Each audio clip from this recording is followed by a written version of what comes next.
Hi everyone. Honestly, Deborah Messing here is not sure where to start. At 33 years old, I'm doing great in my marketing job and felt I had last worked out how to handle all the drama in my family. All changed, though, when my younger sister Janet began organizing her wedding. I wanted nothing more than to assist her to design the ideal day, but I soon found it would be far more difficult than I had thought. Our dad, Jeremy, loomed largest shadow over the whole affair. He never has been the same after his divorce. He's been struggling and sliding farther into a drinking and bad decision loop. And Julie, his current girlfriend, is among the worst decisions he has taken. I couldn't get rid of this unpleasant feeling from the minute I met her. She simply didn't sit right with me. Janet abruptly turned to me one afternoon as she and I were selecting arrangements from a floral shop, her face darkened with anxiety. Her voice gentle but slightly desperate. "Deborah, do you think Dad will actually show up sober?" Breathing deeply, I tried to remain hopeful for her benefit. "I really hope so," I answered, trying to grin. "For your sake, Janet, I really do." Deeply down, though, I wasn't sure. The closer we got to the wedding day, the more I felt like I wasn't simply her maid of honor. Hoping for the best felt inadequate. I was full-time peacekeeper starting now. Aaron, my boyfriend, was a rock throughout. He was always able to help me to cool off when I was whirling. Every time I got too excited, he would gently tell me, "Babe, you can't control everything." I know, I would say, while in my heart the anxiety would not allow me to relax. I couldn't help but wonder. I never forgive Dad should he call off Janet's wedding. Though everything already was hectic, I had no idea things were about to get even more so. I visited my best friend, Christina, for coffee around 1 week before the wedding. Christina has always been my go-to consultant. She is the voice of reason I so much needed. Hoping she may help me sort the turmoil in my thoughts, I dumped everything to her. "What's actually going on with Julie and you?" Christina moved forward and inquired, raising an eyebrow. Her voice suggested she already thought something was odd. I lowered my voice as though someone could hear us and looked about anxiously. "She seems just different, Christina," I said. Her fast latches on Dad and her constant muttering of things to him. And get this, one evening I heard Julie on the phone discussing some significant score she was about to perform. Her voice was quiet and reserved, and my gut turned right away. As I told Christina, her eyes grew wide, sharp with anxiety. "You think she's scamming your dad?" she questioned. I said, "I'm going to find out. Not sure exactly." That chat set me ablaze. I wanted explanations since I could ignore the persistent sense that something wasn't right. Late at night following work, I was trying to make connections by browsing Julie's social media. In an attempt to clarify her unexpected presence in Dad's life, I even made subdued calls to a couple of his old pals. I became more uncomfortable the more I dug. It was like trying to fit together a puzzle, but I wasn't sure what picture would show up once it was finished. Janet and I were at the site making some last inspections the day before the wedding. The decorations were coming together exquisitely, and for a moment I let myself unwind. But that peace broke when Dad and Julie arrived uninvited. "Daddy!" Janet cried and raced to meet him, outstretched arms. She seemed happy, but my heart fell the instant I saw him. He was already inebriated. His smile was haphazard and his words garbled. Julie, on the other side, seemed calm, too composed. Her keen eyes flicked over the space as if she were sizing everything. She purred, putting her arm around Onder. "Let's go check out the bar." She looked at me smugly, knowing, then turned him aside. Though I swallowed it for Janet's benefit, anger burned inside me. I turned to her just as her contented smile wavered and tears filled her eyes. "Deborah," she began with shaky voice. Before she could say anything else, I drew her tightly into a hug. "Don't worry, sis," I said emphatically. "Tomorrow is about you and Patrick. Nothing is going to spoil it." Still, deep down, I wasn't quite sure. According to them, ours was building, and there is usually peace before a storm. I had no idea, though, it would strike with hurricane-like power. The marriage ceremony itself was magnificent. Janet exchanged vows with Patrick and looked simply lovely in her gown, her face shining with delight. Watching her up there, for a brief, brilliant moment it felt as if all the tumult had vanished. I let me dream, perhaps just maybe, we could make it through today without any major calamities. That delicate hope, though, could not endure. My tummy fell the minute we entered the reception. Dad was there, drink in hand, by the bar, Julie clutching to his arm as though she were terrified to let go.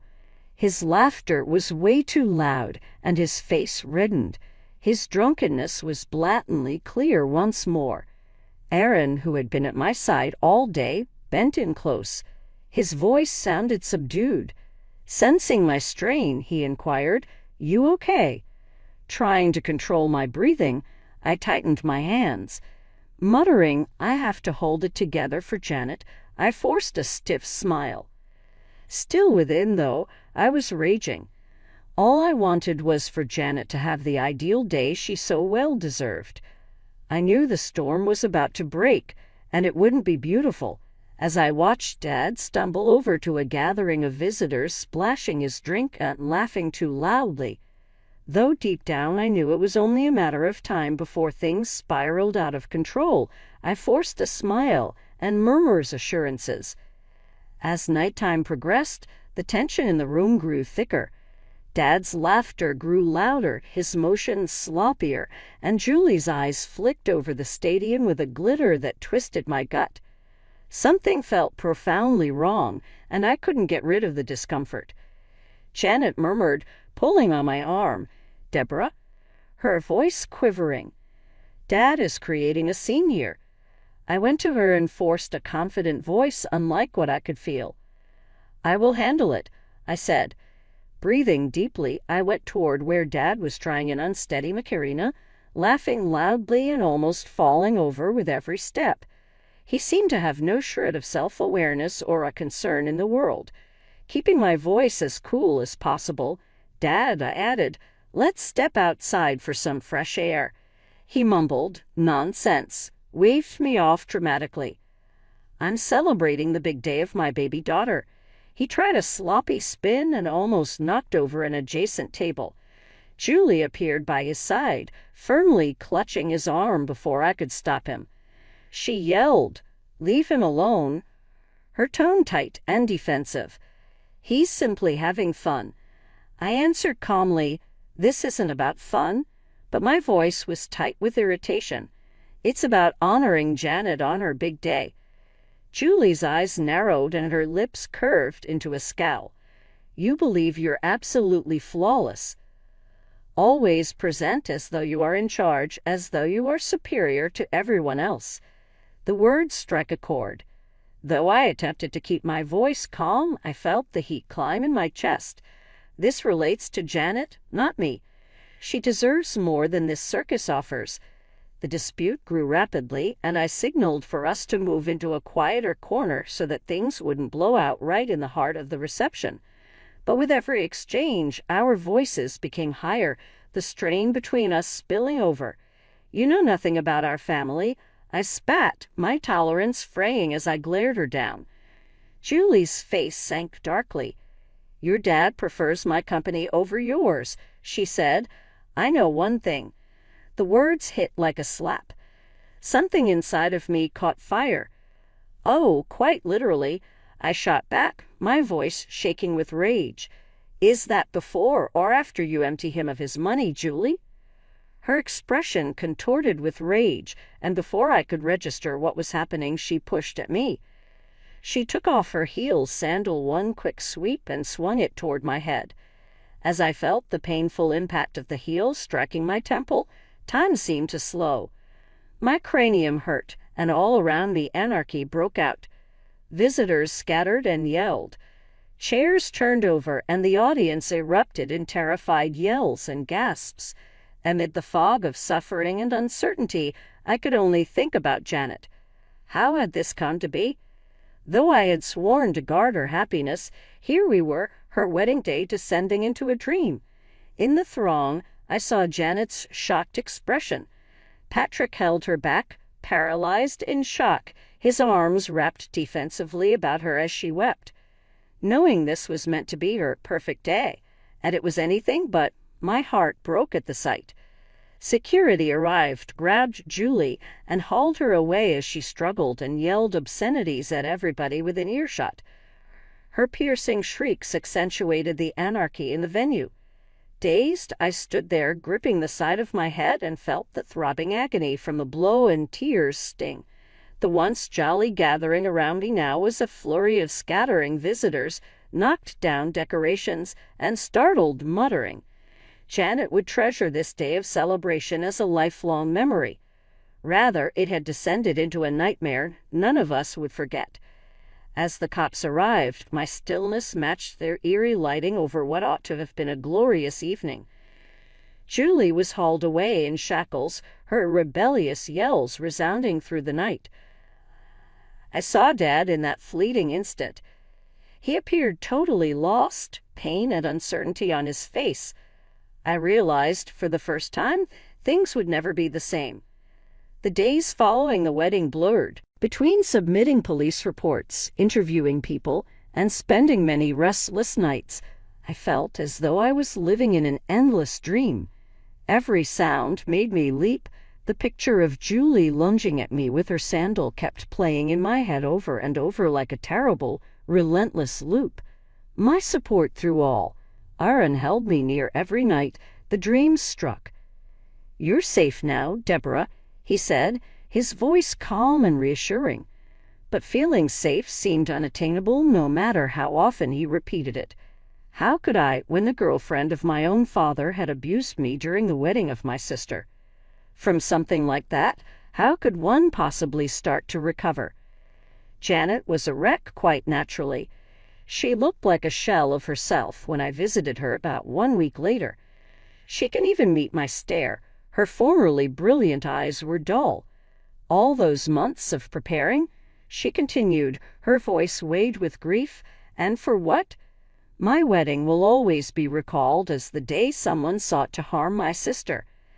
"Janet, I'm so sorry," I said, the guilt pressing down on me. Had failed, having sworn to guard her happiness. She nodded, cutting me off. "I know it's not your fault, Deborah, but still I can't help feeling like our family is cursed or something." Janet was drowning in her own suffering. Dad was living in total denial. He contacted me nonstop, leaving voicemails that caused my blood to boil. "Deborah, sweetie, let us not blow this out of proportion." One message started. Julie simply felt agitated. She intended no injury at all. After all she had done, hearing him defend her like that caused my stomach to turn over with wrath. How might he explain her behavior? Still on her side, how could he be? Dad showing up at my apartment drunk on alcohol a few days later marked the last straw. When I opened the door, he was slightly swaying with glazed, unfocused eyes. "Dad, you'd have to leave," I murmured, my voice as steady as I could have controlled. "But Pumpkin, we're family," he said, his voice sad. "We need to stick together." Looking at him, something hardened inside me, this fractured, unrecognizable guy who had before been my father. "No, Dad," I responded with great conviction. "We're done. I'm not able to do this anymore." The hurt in his eyes almost caused me to waver. Almost. But I knew I had done the right thing when I closed the door in his face. If I kept opening some cuts, they wouldn't heal. My always driven best friend, Christina, had decided to investigate Julie's past. She gave me a call over to her apartment one evening, her voice slightly urgent. She piled papers across her coffee table when I arrived. "Deborah, look at this," she said, sounding austere. "Julie's got a record, assault, fraud, theft, you name it." My thoughts whirling, I looked at the documents in incredulity. There it was, black and white evidence of everything I had suspected but never had the confidence to say.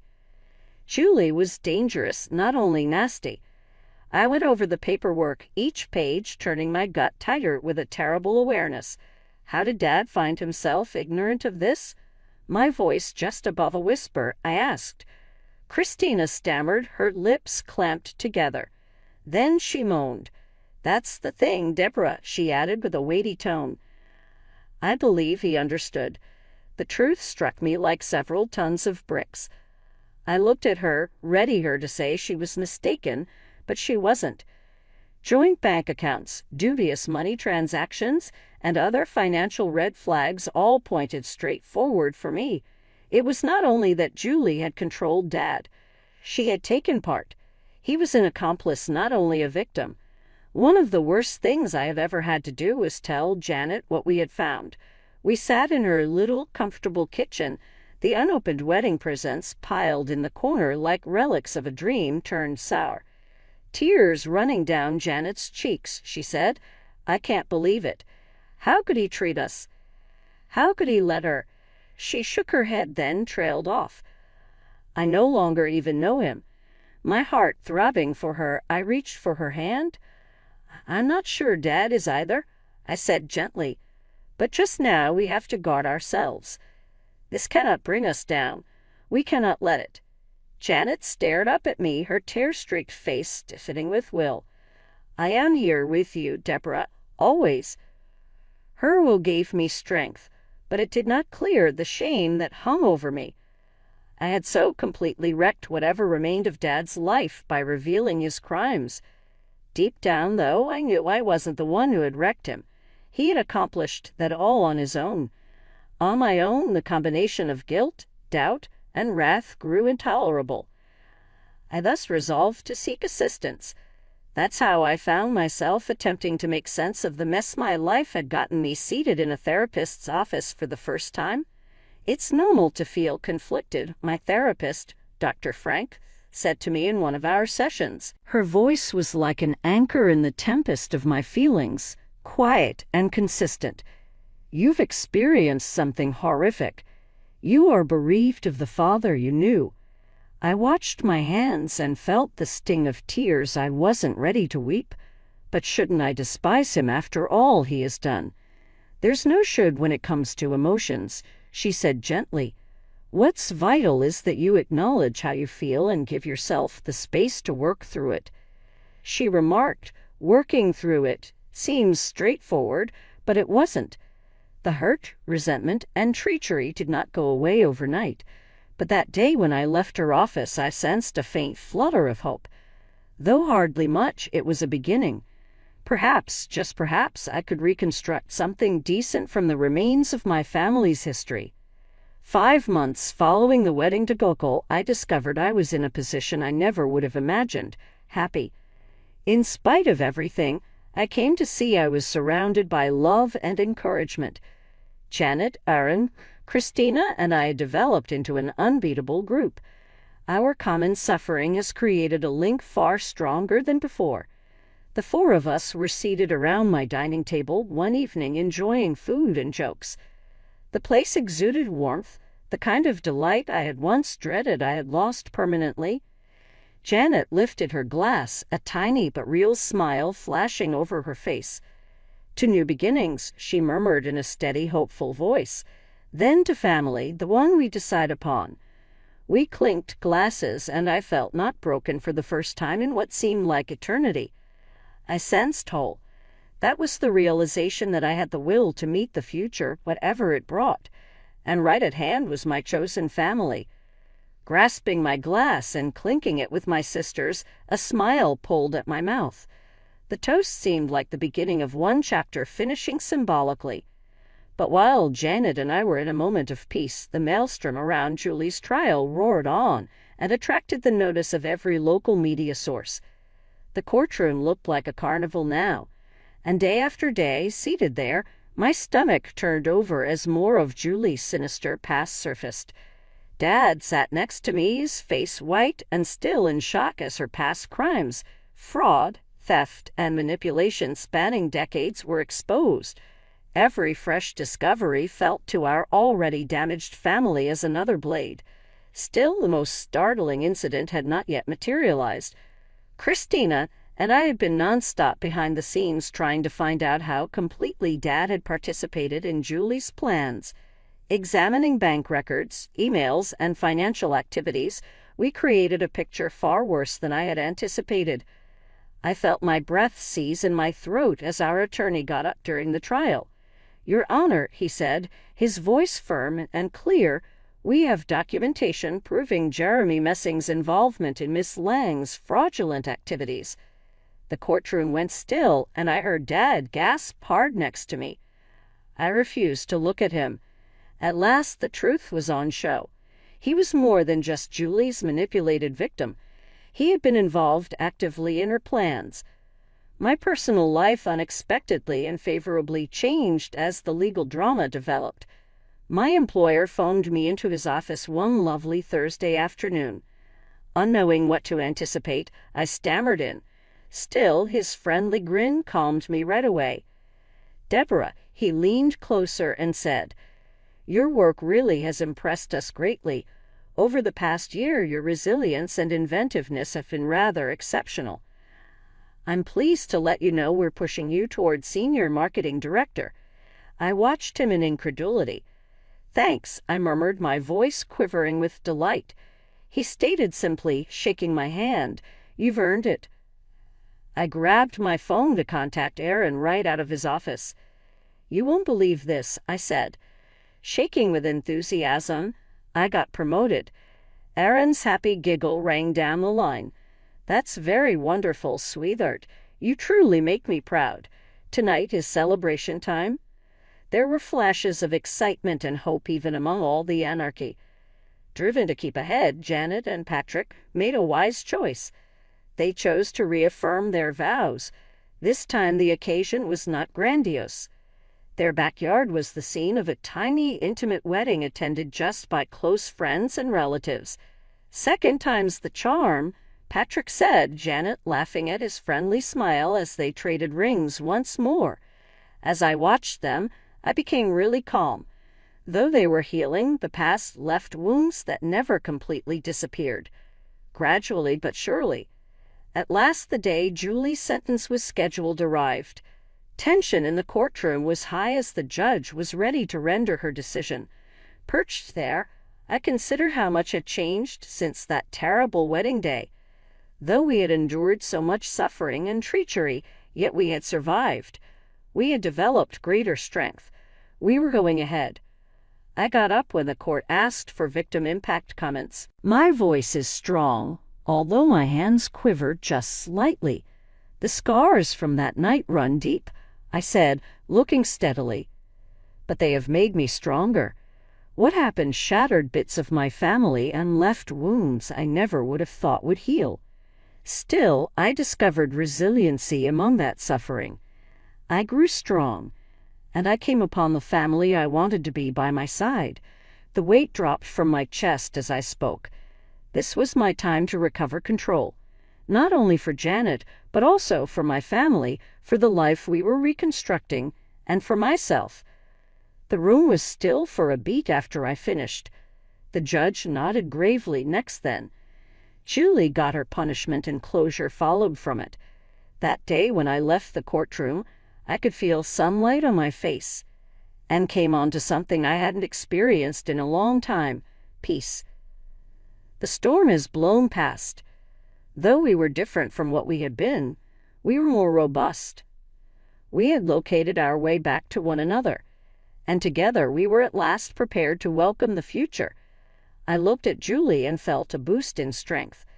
Here was my chance to recover my life, to separate the survivor I had evolved from the person I had been. "I'm here today," I said, my voice firm, "not as a victim, but as a survivor." I experienced an anticipated closure as Julie was being driven away in handcuffs. The weight of that protracted, agonizing chapter seemed to be starting to lift at last. I could breathe naturally for the first time in what seemed like eternity. But the actual festivity arrived 1 month later. Janet, Patrick, Aaron, Christina, and I got together at my preferred restaurant to mark my promotion and all we had overcome together. The evening was pleasant and illuminated by plenty. There is a kind of night that reminds you of life that is good once more. Rising her glass, Christina murmured to Deborah. Her smile was broad and proud. "T.G. strongest person I know." I couldn't let her run off without intervening. I said to all of us, raising my glass and looking around the table, these were the folks who had supported me over the toughest year of my life, the people who never let me fall when everything felt as though it was collapsing.